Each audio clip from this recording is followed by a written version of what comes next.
What is something a high school teacher told you that you will never forget? Deadweight said, a teacher of mine said he would write me a letter of recommendation, but it had been a week or so and he hadn't gotten back to me yet. I went in a third time to remind him and I started off with an apology, to which he corrected me, saying don't ever stop advocating for yourself. It's advice I haven't forgotten since. Rodney Rangerfield said, my partner had a high school teacher that would walk through the busy hallways at school shouting hot coffee while holding an empty mug. He just wanted people to get out of his way and it always worked.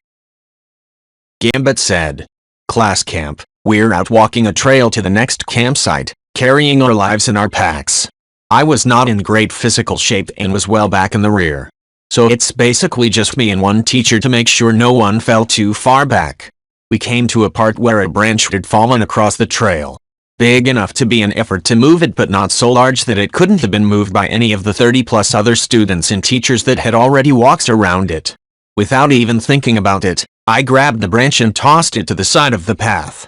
The teacher said to me, 30 boys walked past that branch. It took one man to move it, and he made life easier for every person after him. It became a personal motto, of sorts, make it easier for the people who come after you. Although when you do a good job, the person who comes after you is usually also you. Agon on Job said, this is such a great metaphor and life lesson. I always do this if I am walking down the street or driving and see crap on the path or road that would be a hazard. You have no idea whether a parent with a pram, disabled person, blind person, or just rushing person is going to encounter it next on the path, or what the car behind you will encounter once you pass the hazard. Smooth their way. Adastria said, my high school biology teacher, on the end of every quiz or exam, would put a giveaway point question. The question was always the same. Science is A, exciting, B, interesting, C, a challenge, D, all of the above. No matter which you marked, you got the point. However, since this was on every exam, the saying was sandblasted into my long-term memory. This led to me always somehow muttering this whenever I was taking an exam in university, substituting the word science with whatever necessary. Then it led to me muttering it whenever I was dealing with something stressful. Now it has become a fallback whenever I run into a life roadblock and everything is simply designated A, exciting, B, interesting, C, a challenge, D, all of the above. It's simple but it helps keep me from being too negative. Ukiah said, I had an English teacher my freshman year of high school who was one of the rare adults that treated all of his students with respect while at the same time challenging us to do better. I distinctly remember him telling our class, you are not as mature as you think you are, but you are more mature than your parents give you credit for. He also told us about an agreement rule he had with his own kids. He understood how hard it was for kids to do the right thing in the face of peer pressure. So he had told his kids that if they were ever in a situation, underage drinking, drugs, whatever, where they knew they shouldn't be, they could call and using an previously agreed upon code word that was banal and unsuspicious, he would know he needed to go get them and be the bad guy. He would show up, Uncle Buck style, and get them out of wherever they were. This would allow them to save face with their friends and there would be no consequences for being the situation in the first place. Mazendell said, he also told us about an agreement rule he had with his own kids. He understood how hard it was for kids to do the right thing in the face of peer pressure. My parents had two parts to this. The first was that my dad was always willing to be the bad guy. We could always blame him for not being able to do something we didn't want to do. The second was that no matter what, if we ever felt uncomfortable, we could call them at any point of the night and ask to be taken home. There would be no punishment, even if it was a situation where we'd done something like sneaking out to go to a party we actually were told not to go to. As they said, roughly, we'd rather be silently disappointed in you and really tired on a workday, than have to attend your funeral. Sarnik 18 said, struggled with dyslexia and a learning disability my whole life. English class was hell for me every year. Senior year my lit teacher read some short story that was required of me and said, what the fuck are you doing here? You are starting in my AP lit class starting tomorrow. I passed the AP test and my entire life really began because he believed in me. I'm now a high school teacher, and while not as great as him, really think I'm doing good work. Humongous Grasshoppers said, Leave your verbal guns at the door. This was the HS football coach's first words teaching sex ed at my high school.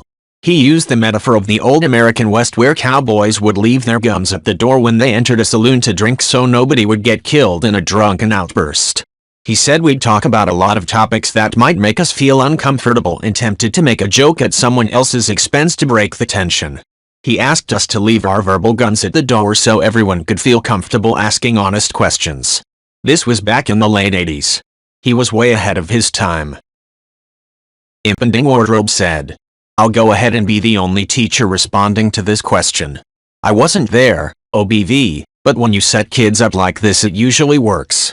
Nobody actually wants to be the jerk that gets the conversation shut down when an adult crosses the taboo and is finally willing to talk to them honestly about sex and answer those questions that have been burning in the backs of their minds. The one time I had to start to shut down a class conversation about sex because of behavior, the kids yelled at the kid who was acting out and said, No, no, no, Mrs. Wardrobe, we're being so mature. We're being so mature. We can do this. Shut up, Johnny. And we were able to continue on. Kids are better than they seem when you're a kid.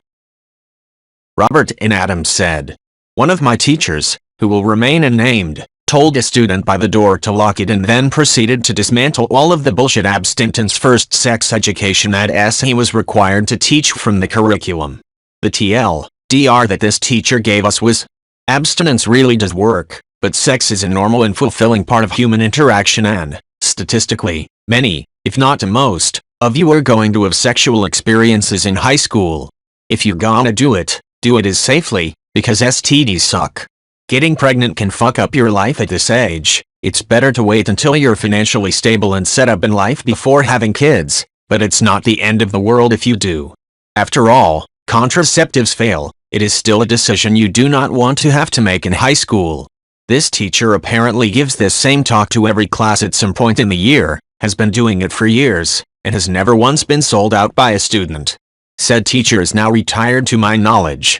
And if you're wondering, perhaps, what backwards ass red state this was that pushed an abstinence first sex ed curriculum, this was in Newark, NJ, the largest city in a very blue state, between 2000 to 2010.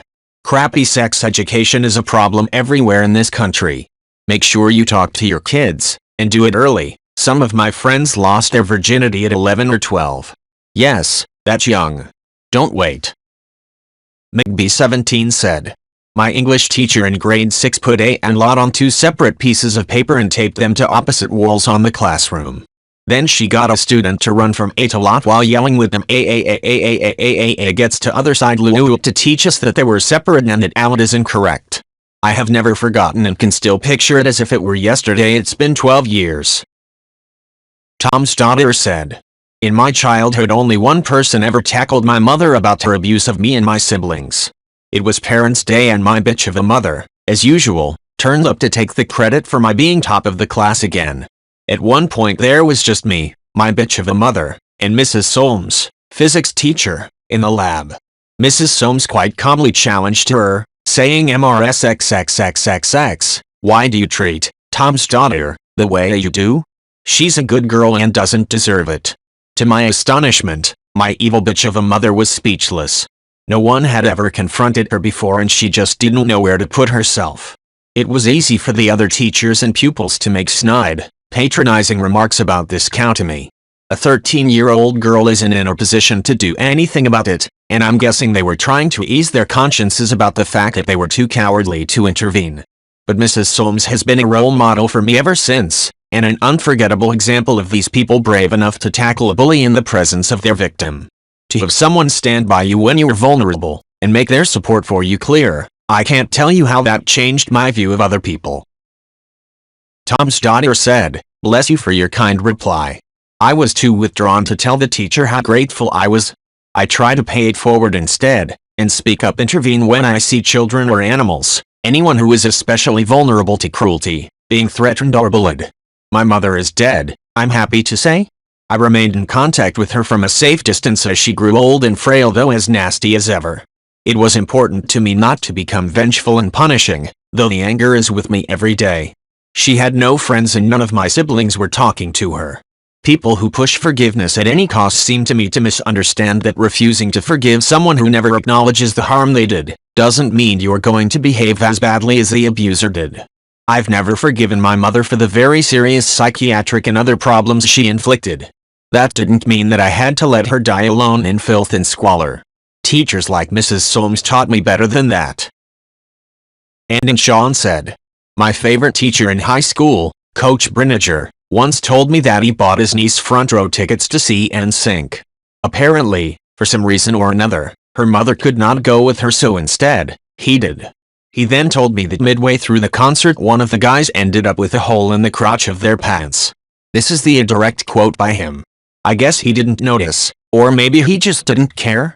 Either way, this dude was free balling, and from my vantage point, I could see it all. So there I am, sitting at a concert I didn't want to be at, with a starstruck 13-year-old, watching some dude's balls shaking above my head. Good times. He was an awesome teacher though and never gave up on me.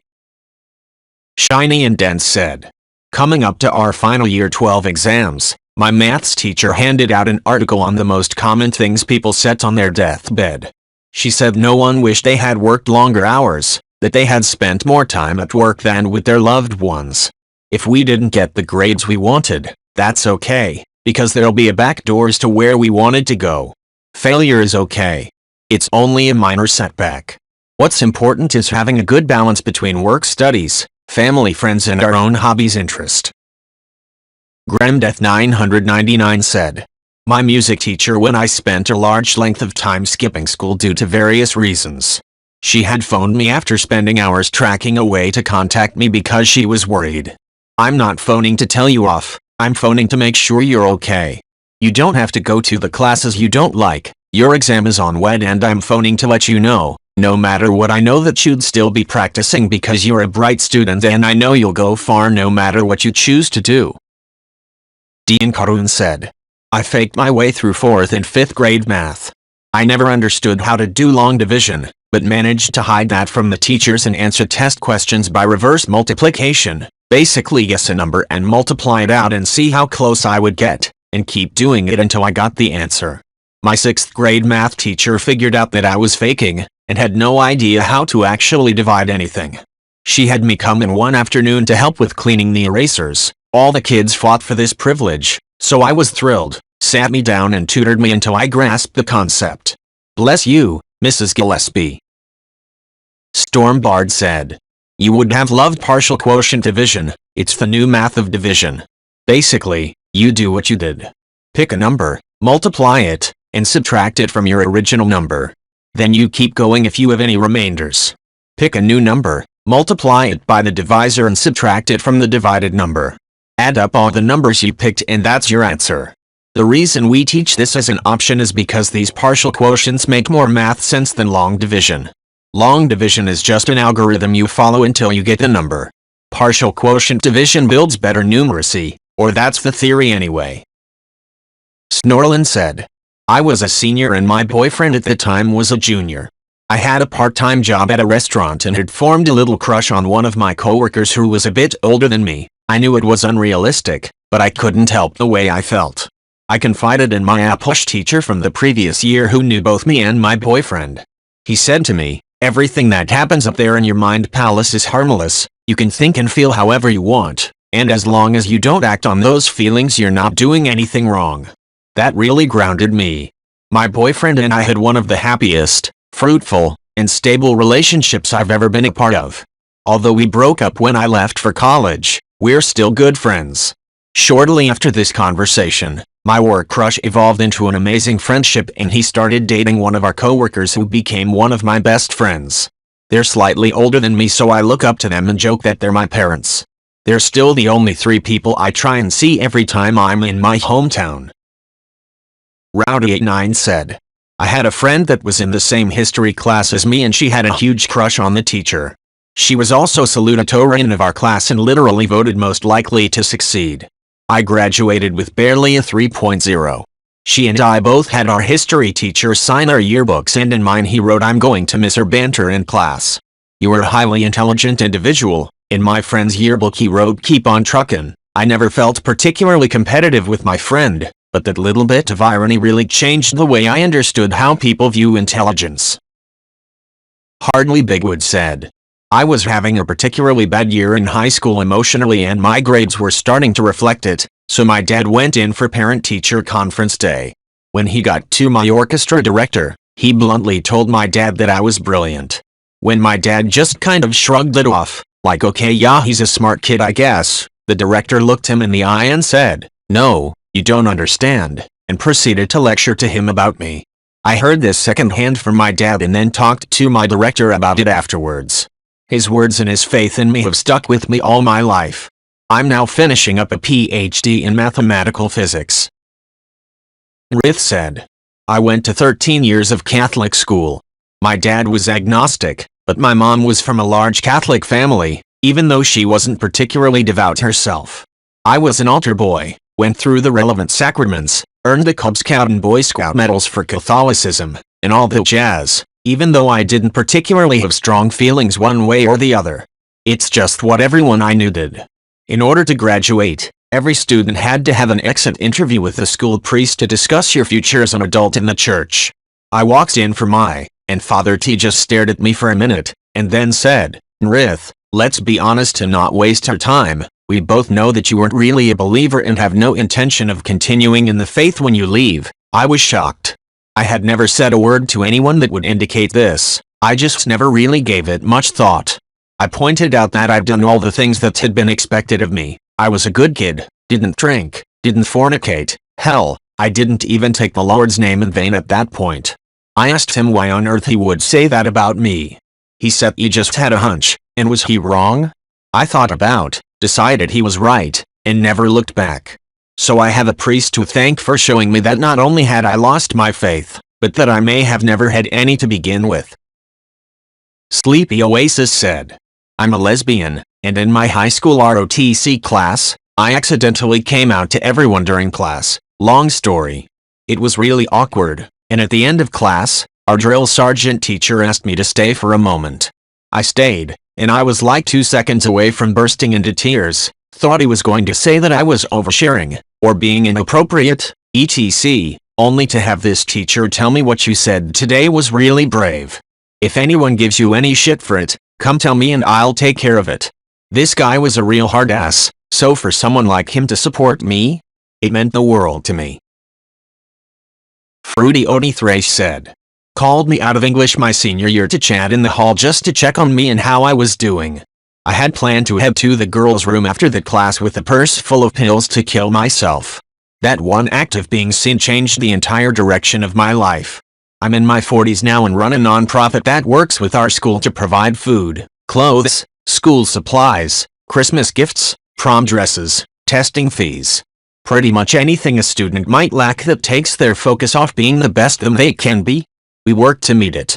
I have 4 teens and a dozen more of their friends who view our house as their second home and safe space when things are rough at home. Mr. Williams, you were an angel and your impact has touched hundreds of kids because you showed me the value of helping kids know they matter. Eclipse Still Cool said, our physics teacher used to give us tricky questions after explaining concepts to get us used to solving them. In one of the questions I found his answer to be wrong and corrected him. He listened to me but couldn't find where he went wrong. It turned into a debate with each of us trying to convince the other. Every time I tried to convince him I had a lingering doubt, what if I'm wrong? What if I made some careless stupid mistake which gave me the wrong answer? The only reason I still had the courage to hold my own view was the teacher himself. He never dismissed my question, never treated me like an ignorant kid questioning his teacher who knew better.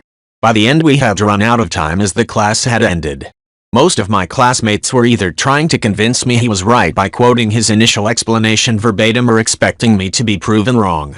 Even if I was right, I was expecting him to either ignore my question or to skip past it.